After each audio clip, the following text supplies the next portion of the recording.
You're watching 90s Rock in 9 minutes. I'm Sam Bass, this is Kyle, and today we're going over my top 5 90s Rock hidden gems. Number 5. You would not believe this.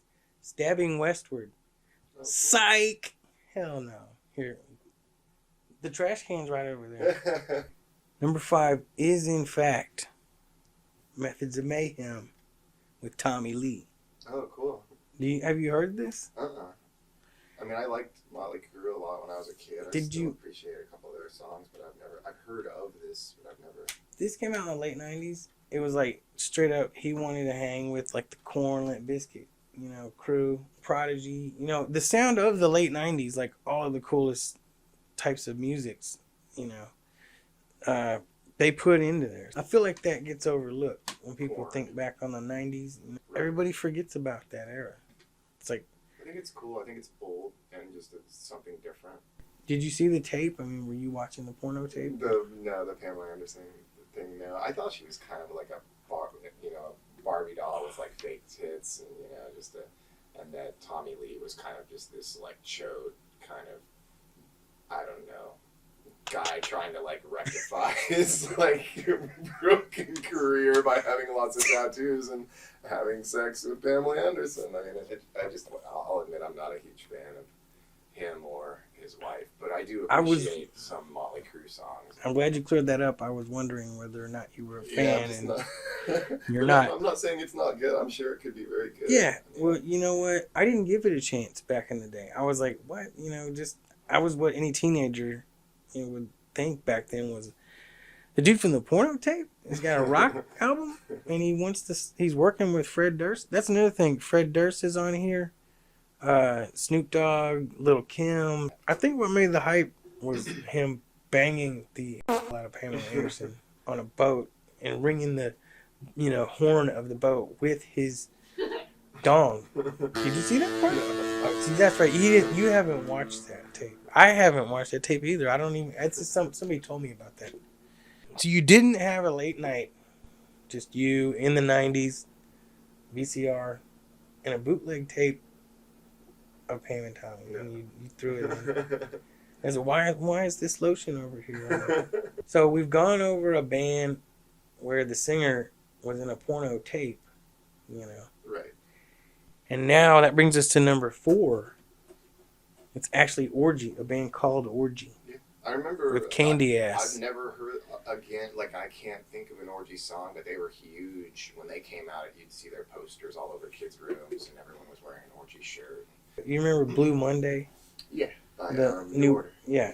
They covered that song, and it was a rock version. Oh, that's cool.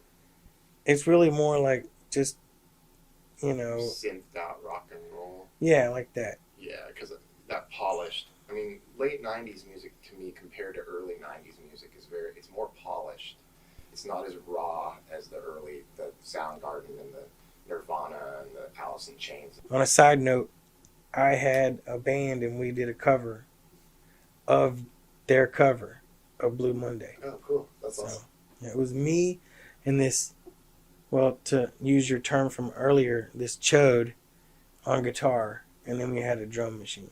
So that was my high school band, and we broke up because the guy was a chode.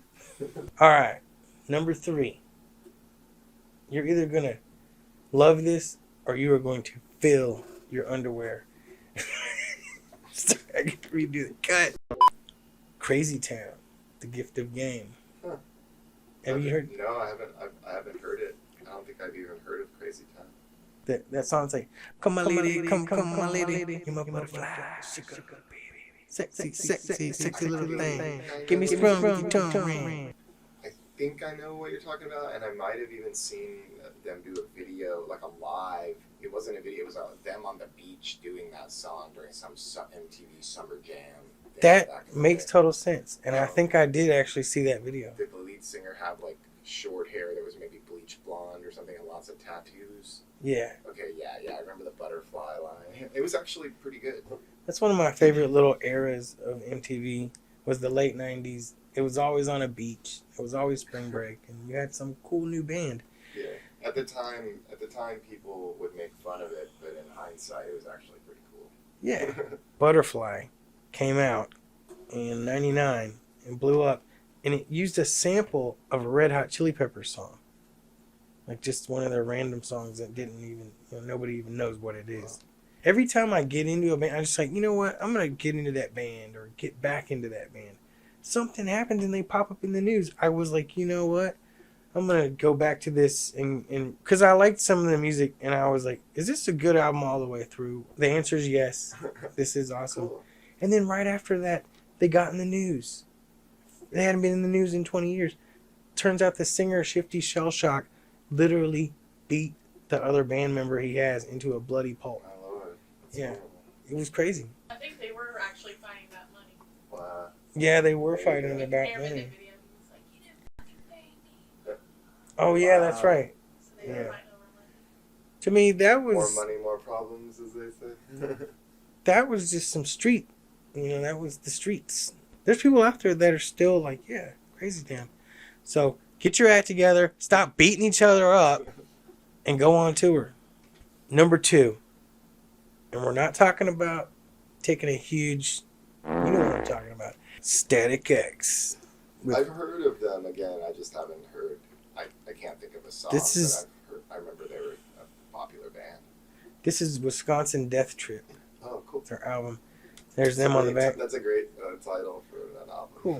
Remember that guy? He had the huge Wayne Static. He had the huge hair. Yeah, I remember hearing the name and seeing the guy.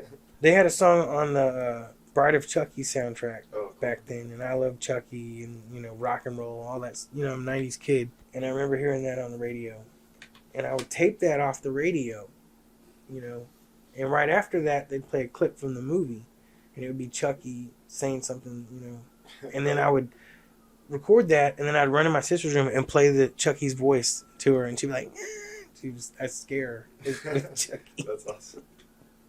This guy here, Wayne Static, he actually wound up with a porn star too. And when I heard this album, I'm not kidding you, word for word, I thought this was the future of rock. I was like, all bands are going to sound like this. You know the way Nirvana came? Yeah. It was like, Well, it makes me think, like, no one would ever think, oh, I'll end up with a porn star. Or you might be ashamed to say that to someone, like, oh, but then once you have $1 million and you're surrounded by all these porn stars who want to sleep with you all the time, it might be easy to end up with a porn star. there you have it. It might be easy to end up with a porn star. Kyle. All you need is $1 million. That's all you need. Number 1, hidden gem, Head PE. The band's name is Head PE, and the CD is called Broke, the album. Crazy. You never heard of this at all? Mm-mm. This is the only CD that this ever happened to in my life. Remember when they used to have those kiosks, and like they had the CDs for sale, and then you would type in the button, you'd push the button of which one you wanted to listen to. Right. I went and listened to this one on one of those back then when that was a Right. thing. Like Blockbuster Music would do that. Or Hastings. Yeah. And I liked it so much, I bought it. It sounds kind of like Limp Bizkit, but if the singer was black. You can tell he's kind of, I don't know how else to put it, kind of street. A lot of this is what you would call cringeworthy, to be honest. But the thing is I remember where I was at 20 years ago when I heard that, and it wasn't cringeworthy. Nostalgia. It's nostalgia, and it wasn't cringeworthy. Like, I was living out of my car, you know what I And mean? the cover looks like it reminds Easy. me of sorry. Don't. I couldn't find this. You can't just find this on eBay. Right. It's rare. It's and worth $1,000. yeah, see, the singer, he's got like this, I don't know, bondage looking suit on, and he's Right. got dreadlocks. And, It's kind of the Rob Weird. Zombie look mixed with Marilyn Manson or Yeah. Nine Inch Nails. Or... that was my top 5 hidden gems. I'm Sam Bass. This is Kyle. Be sure. Like and subscribe. Do it. I gotta go to the hospital. Oh no. Somebody get him some ice. All right. Are we good? I think we're good. That's good. Okay. Woohoo!